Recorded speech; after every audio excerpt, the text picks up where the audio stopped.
Shalom teman-teman semua, kami mahasiswa dari Universitas San Pedro Kupang, Fakultas Keguruan dan Ilmu Pendidikan Program Studi Guru Sekolah Dasar Semester 1 Kelompok 2. Lewat video ini, kami kelompok 2 akan membahas materi tentang pendidikan dan nasionalisme. Video ini kami buat untuk memenuhi nilai ujian tengah semester mata kuliah landasan pendidikan dengan dosen pengampu Ibu Rince SM Benu SPD MPD.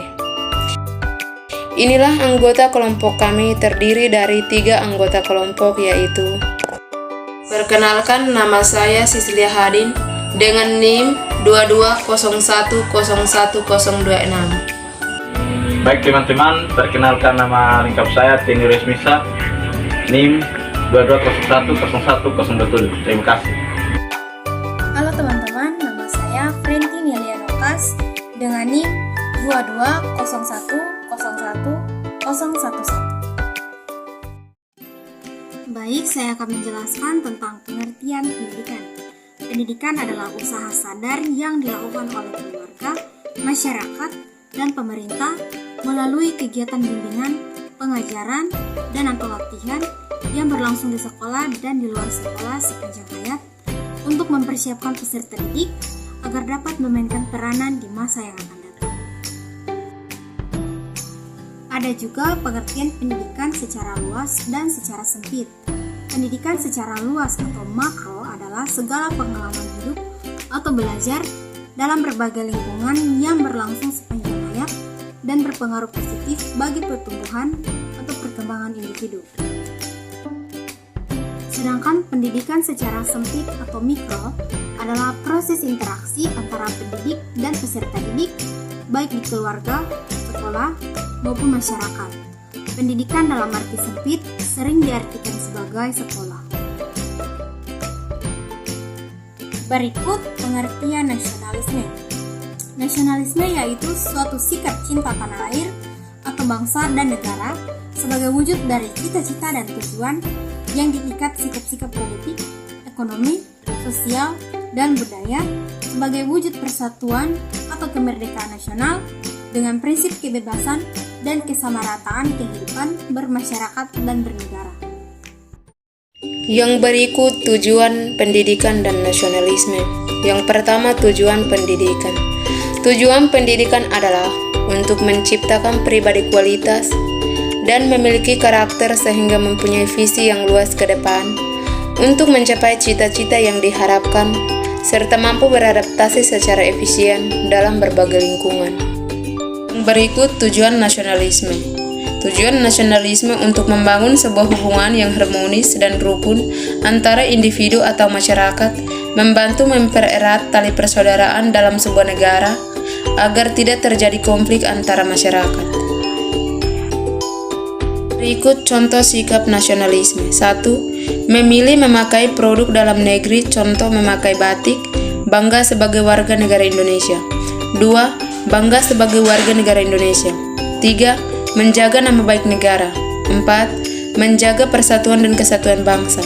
5. Sebagai pengajar menanamkan sikap menghormati jasa para pahlawan dan cinta tanah air. 6. Mengadakan upacara bendera setiap hari Senin.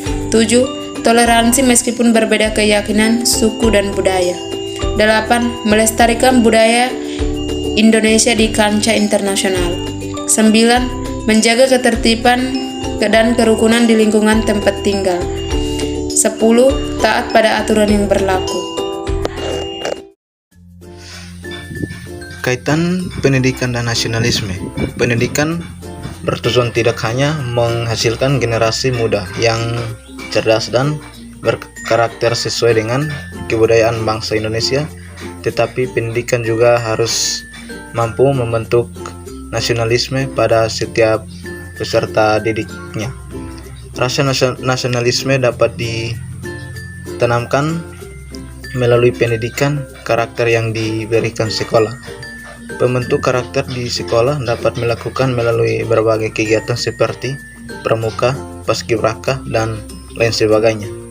Banyak sekali yang dapat dilakukan dalam meningkatkan rasa nasionalisme Salah satunya adalah melalui pendidikan Pancasila dan kewarganegaraan yang dapat lewat pembelajaran di sekolah. Selain itu juga dapat dilakukan dengan pembiasaan-pembiasaan menyanyikan lagu nasional, penghormatan bendera merah putih, dan penggunaan bahasa Indonesia yang baik dan benar. Terima kasih. Kesimpulan dari materi yang kami bawakan ialah pendidikan yang didapatkan dapat menumbuhkan rasa nasionalisme terhadap bangsa. Tanpa ilmu dan pendidikan yang dapatkan sejak dini hingga tingkat tinggi, tidak akan pernah tahu kekayaan bangsa dan bagaimana mempertahankannya. Lebih jelasnya, pendidikan harus dimulai dari dalam kandungan hingga akhir hayat agar bisa bermanfaat dan berguna bagi diri sendiri maupun masyarakat dan juga negara. Dengan pendidikan, negara dapat menghasilkan generasi muda berkualitas yang cerdas dan berkarakter sesuai dengan kebudayaan bangsa Indonesia, serta dapat membentuk jiwa nasionalisme pada setiap peserta didiknya agar menjadi manusia yang cerdas. Sekian dan terima kasih.